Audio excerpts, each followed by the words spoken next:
What's up guys, it's Shawn. So in hot market like right now in 2021, the inventory is really low, meaning aka not many homes to buy. Interest rate for 30-year mortgage is like 2.5, 2.6%, super low. It's almost like free money to borrow. Number one question that I get right now is, am I paying too much for the buyers who are actually making an offer? And the question is, depending on whether you set your fair market value of that home, where you set that, do you go with the listing price? Do you go with a Zestimate? Or do you go with something else? That's number one. Number two, how long you're going to stay in that house once you bought that place. So to put it in a simple form, I made a quick rule that I think every buyer should check before making an offer and get accepted and buying that property. I think this should be applicable to pretty much everywhere. Now, it's called the 5-year rule. I call it the 5-year rule. It means if you bought a home today at a price that you want to pay, in 5 years, if you decided to sell in 5 years, would you break even or not? And that's really, really, really low bar question in my opinion. Because in 5 years in real estate, typically you should be making close to 10% in normal market. Normal market meaning like 3% appreciating every year. So for me to tell you to look at the 5-year rule in a hot market when you're competing against other offers, can you break even in 5 years when you sell in 5 years? So the bar is really low, meaning if you go below that bar, you're going to get financially hurt because you will have to pay money to sell that property at that time in 5 years, which is wrong in real estate in my opinion, unless you have to buy that house with the gold toilet and you gotta live there and you gotta enjoy it. Then this rule doesn't apply. You can buy that house with the gold toilet. So I'm just basing everything on, so I'm gonna just give you an example. So $400,000 right now is like the entry point, the first time buyers market home in the Portland Metro right now. It's really hard to find $400,000 within like the Tri-County right now, but I'm gonna give that example as a so like a simple math. In third year you own that home, it should appreciate about $37,000. In fifth year, $63,700. Seventh year, $92,000. 10th year, $137,500 should be the appreciation that this house should gain if you bought it right now. So the number one question is, where do you set the fair market price at? Now, is that $400,000 set by the listing agent, set by the sellers? Or is that based on the Zestimate, like the online estimates? And that's where it gets confusing. Now, there are some sellers right now, like they might list home that is really $450,000 home down to $400,000 in hopes to get multiple offers. I'm saying like multiple offers, like two dozens of offers, 24 offers or more, in hopes to go into like a 475K range, which can work, but it can go against the sellers. However, there are some sellers like that right now. So do you set that then $400,000 as a fair market value in the current place at the current time?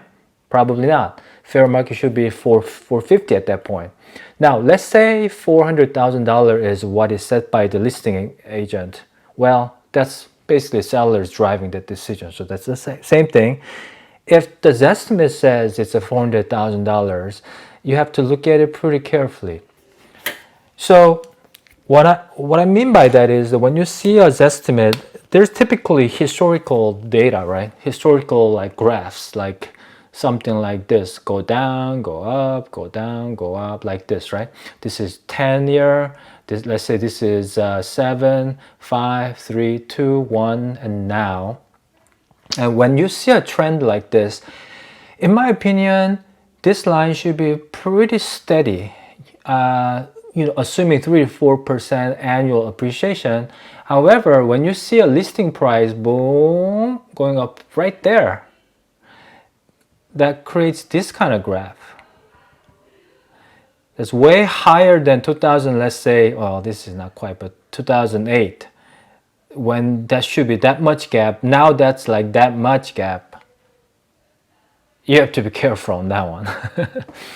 Because seller could have set the price really high, outside of reasonable price range.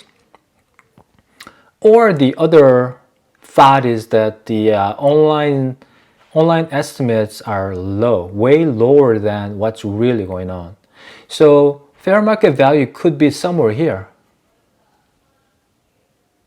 But if they set it up here, you'll have to look at what percentage difference that might be. And if that is more than, I say, in the current market, more than 10%, just like this right now, you are going to overpay more than what you should. There's a way to overpay to get the house, and there's a overpaying to get hurt. So be really careful. So in my opinion, if you're the other factor is that if you're going to stay in the 5-year, which is by the 5-year rule, you're going to stay there for 5 years, and when you have to sell in 5 years, you pay about $28,000 in the closing cost, plus this $40,000 that you overpaid. At that time, the $463,000 price should somewhat support that, so you don't have to cut a separate check to pay to sell. You got to pay. That is the place that you want to avoid.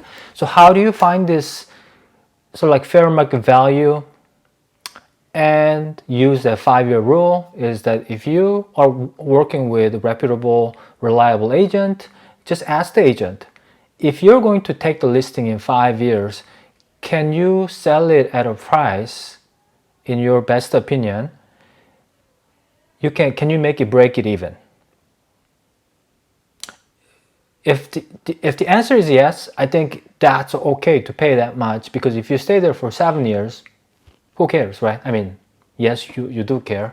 You have to pay more now, but you get the house, and you're not going to at least lose money. That's what I'm trying to share with you. I don't want you to lose money down the road. So much tighter question is, you ask the agent, if we were to sell the house in 3 years, would you be able to sell it at a breaking even price? I think that's a good place to be. And so then you might want to pay maybe 5% over asking price, which then makes $420,000. You get the house. 8 other buyers who competed against you for that house, they don't get the house. You get the house, you get to live in there, you get to enjoy the house. And in 3 years, if you have to sell, you're going to at least break it even. If you stay there longer, you're going to start gaining the appreciation. Now, because the interest rate is so low, it gives you more buying power. This might be the time to be able to buy a bigger home that you need during this pandemic. So it could be a win-win situation. So if you're using the 5-year rule, first of all, I mean, you have to understand and you have to agree that you're going to be okay living there for 5 years. And if not, there's a chance that you could lose money. And if you're with that mindset, then I think you're in a great place. Overpaying to get the house, reasonable price range, not completely outside, then you should be okay.